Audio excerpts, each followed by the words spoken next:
Hello people of the universe! Welcome back again sa aking YouTube channel. This is Mami Krialuya on the house.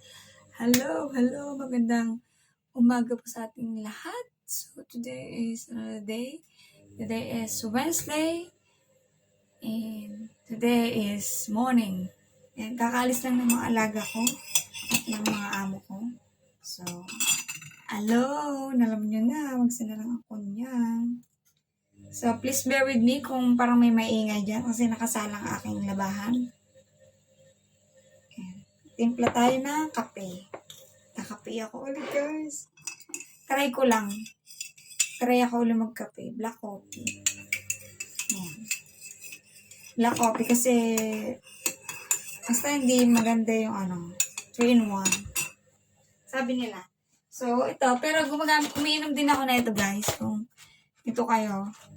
Barley sa I Am Global. Global ba to? Worldwide pala. I Am Global. Ay, worldwide. Take ko rin siguro mga, isang box ko na naubos ko. Mga 2 box ko na yun. So, ayan. Take ko yan, siguro mga 6, mga ganyan, 6:30. Nainom ko na yan para bago mga 8, pwede na ako kumain. Mag-8 na eh. 7:45 na eh. Nakape tayo. Black coffee lang tayo. Then, lagyan asukal na konti. Konti lang.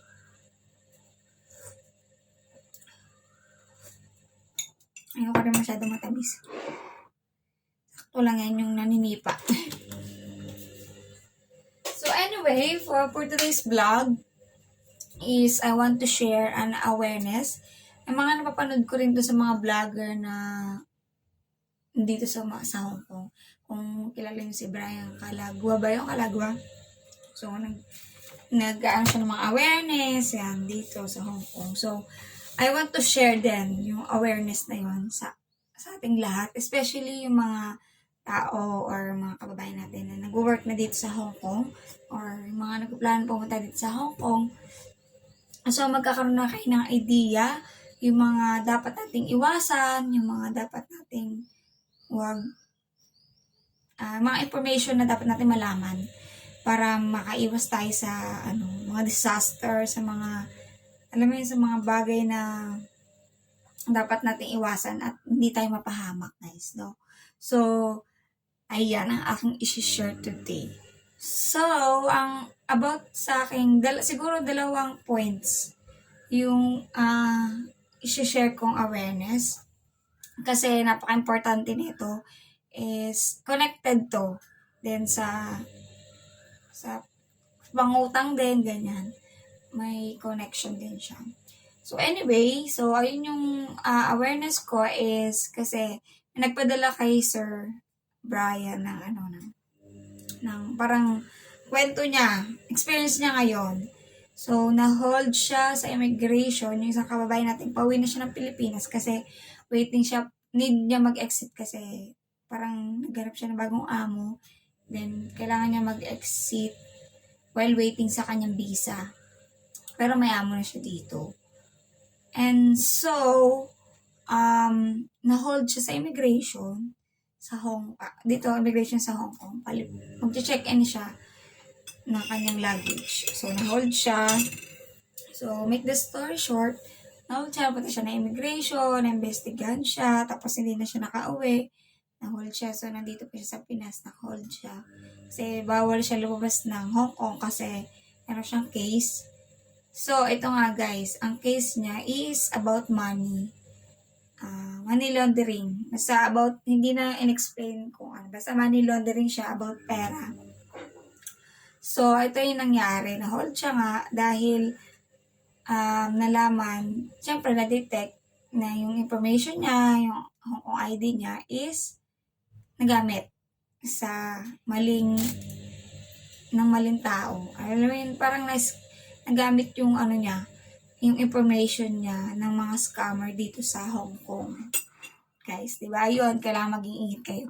So, yung point ko is, yung Hong Kong ID niya is nagamit sa pang-i-scam ng ibang tao. So, dahil doon, na-hold siya, and kaya nandito pa siya sa Hong Kong ulit. ngayon, till now, dahil nga hindi siya makauwi ng Pilipinas. Dahil may case siya.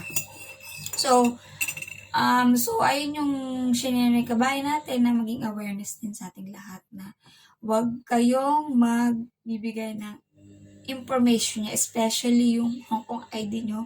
Huwag nyo papapicturan or anything kasi pwede yung magamit ng iba to take advantage of you or magamit siya sa maling paraan like that, yung mga scammers.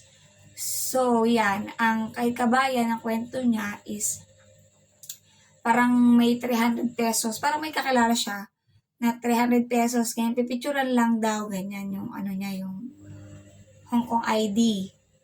Tapos magkakaroon na siya ng 300 pesos. Pero hindi sinabi sa kanya kung para saan yon or ano, anything. Basta pipicturan lang, ganyan. So, binigay sila ng $300. So, diba guys, $300 lang yun. And so, pero ito lang yung ano, parang ito yung point is, kahit huwag ka talaga kayo magpapapicture ng ID nyo or magbigay ng information nyo, kahit friend nyo pa, trust o friend to ibig sabihin, trusted friend. Trusted, nakakilala. Diba? So, huwag kayong bibigay talaga ng any information nyo, kahit kahit best friend nyo, kahit kamag-anak nyo guys. Huwag kayong magbibigay ng information, especially yung Hong Kong ID nyo. Huwag nyo ibibigay na kahit kanino talaga, as in, kahit trusted friend nyo, huwag talaga kayo magbibigay ng information. Kasi, tas hindi nyo pa alam kung para saan yun. Diba? Kung para saan, anong gagawin nyo doon. Okay lang siguro yung, diba, kahit sa utang, ganyan, huwag nyo papagamit. Yung ano nyo,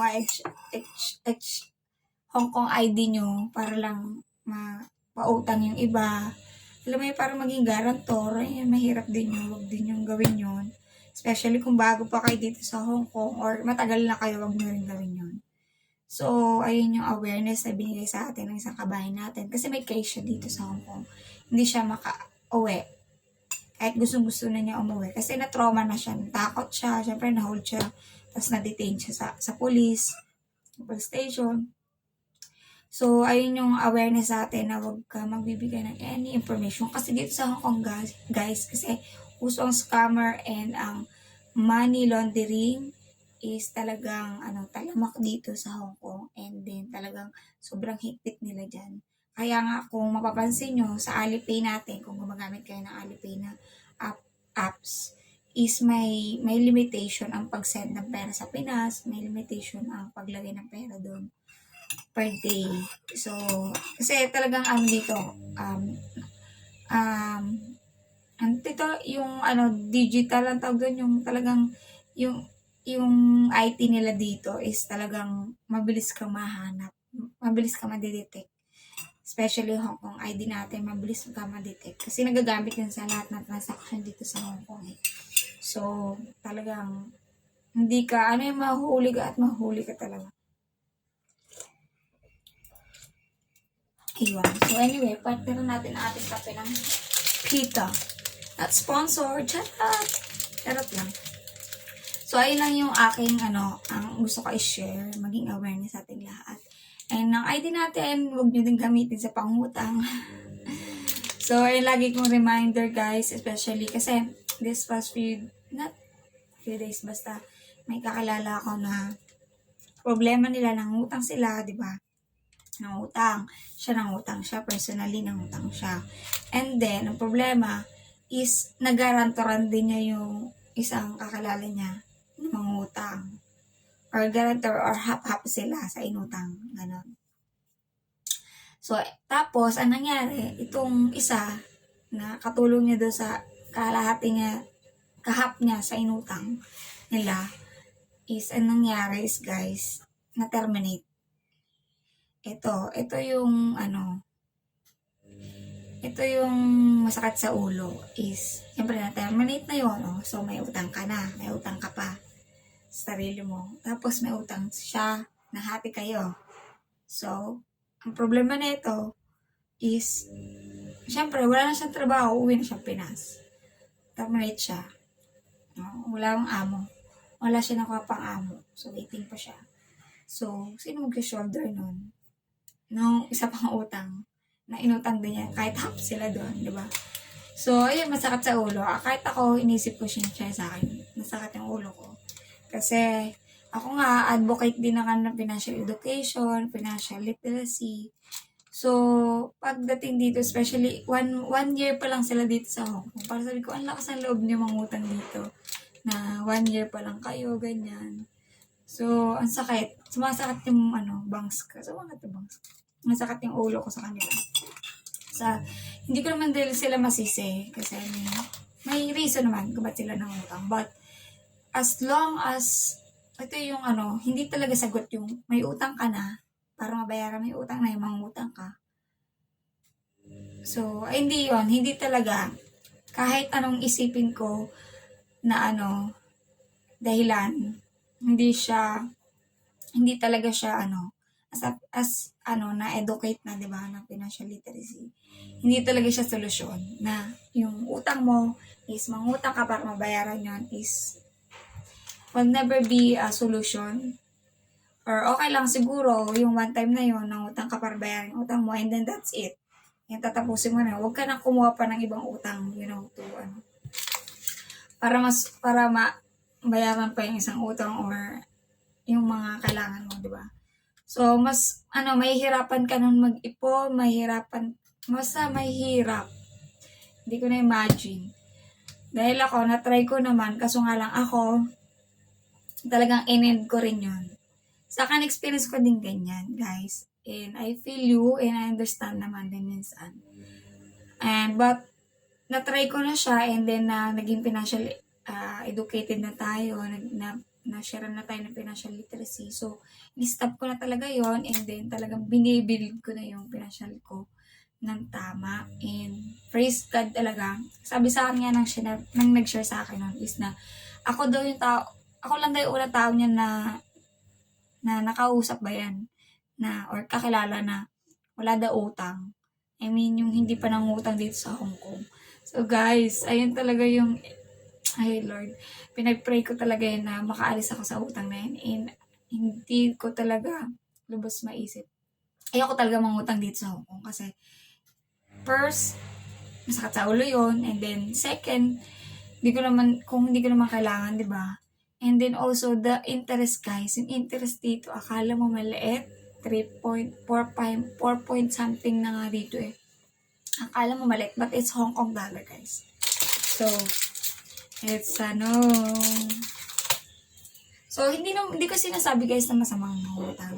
May good debt at saka bad debt. Good debt if you will use it for business expansion, para, alam mo yun, para mapalago, kumita yung pera. But if you gonna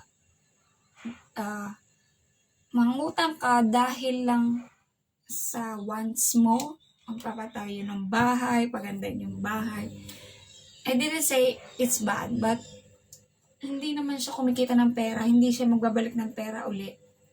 Alam mo yun, para mabayaran mo yung utang na yun. It's not a good investment. Ayun sinasabi ko, hindi natutunan ko sa mga mentors ko, yung sa mga workshop na pinapanood ko about financial literacy, yan, dito ko natutunan sa IMG.